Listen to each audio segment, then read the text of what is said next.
안녕하세요. 부모님의 삶을 영상에 담다 리와인드입니다. 치매에 걸렸다고 해서 밥 먹기나 세수하기 등 평상시 스스로 해왔던 일상생활을 못하게 되는 것은 아닙니다. 사람에 따라 다르겠지만 오랫동안 다른 사람의 도움 없이 일상생활을 할 수도 있습니다. 그래서 오늘은 치매 환자의 일상생활을 도울 때 기억해야 할 원칙을 알아보겠습니다. 첫 번째, 스스로 할 수 있도록 합니다. 치매 진단을 받았다고 모든 일을 스스로 하지 못하는 것은 아닙니다. 치매 환자도 습관적으로 해오던 일상생활을 할 수 있으니 스스로 할 수 있도록 격려하고 도와줍니다.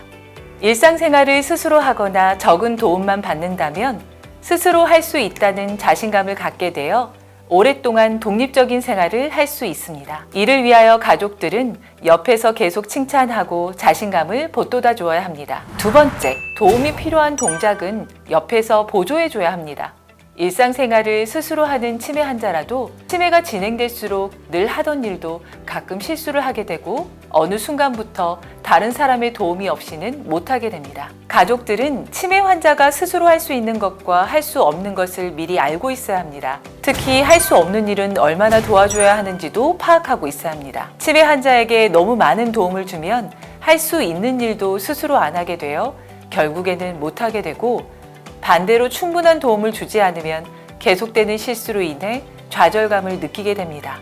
세 번째 원칙, 필요한 동작을 보조해 줄 때 간결하고 쉽게 도와줍니다. 치매 환자를 도와줄 때는 한 동작씩 단계별로 나누어 말하고 규칙적인 동작을 반복해서 도와줍니다. 여러 동작을 순서별로 끊어서 간단한 문장으로 이야기합니다. 예를 들어 식사를 한다고 했을 때 숟가락을 손으로 잡으세요.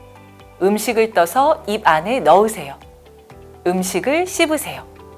음식을 삼키세요와 같이 하나의 동작을 순서별로 간단하게 끊어줍니다. 네 번째 규칙. 규칙적인 생활은 치매 환자의 혼란을 줄이고 정신적인 안정에 도움이 됩니다. 규칙적인 생활은 치매 환자에게 해야 할 일이 무엇이고 지금 하는 일 다음에 해야 할 일이 무엇인지 알 수 있게 합니다. 다섯 번째 원칙. 따뜻하게 응대하고 치매 환자의 생활을 소중하게 여깁니다. 아무리 답답하더라도 야단치거나 무시하지 않아야 합니다. 오히려 치매 환자의 기분을 나쁘게 하고 불안하게 하여 다른 이상 행동을 일으킬 수 있습니다. 그리고 치매 환자의 생활 환경을 마음대로 바꾸지 않습니다. 그 생활 패턴을 존중해주며 가족이 편리한 대로 바꾸지 않습니다. 치매 환자를 돌보는 것은 정말 쉽지 않은 일입니다. 그러나 치매 환자를 격려하고 존중하면서 삶을 소중하게 살아갈 수 있도록 옆에서 돕는다면 스스로 일상생활을 하면서 치매를 이겨나갈 수 있을 것입니다. 부모님들을 위한 최고의 효도 선물이자 부모님께서 우리에게 남겨주시는 최고의 유산. 리와인드로 부모님의 사랑을 전하세요.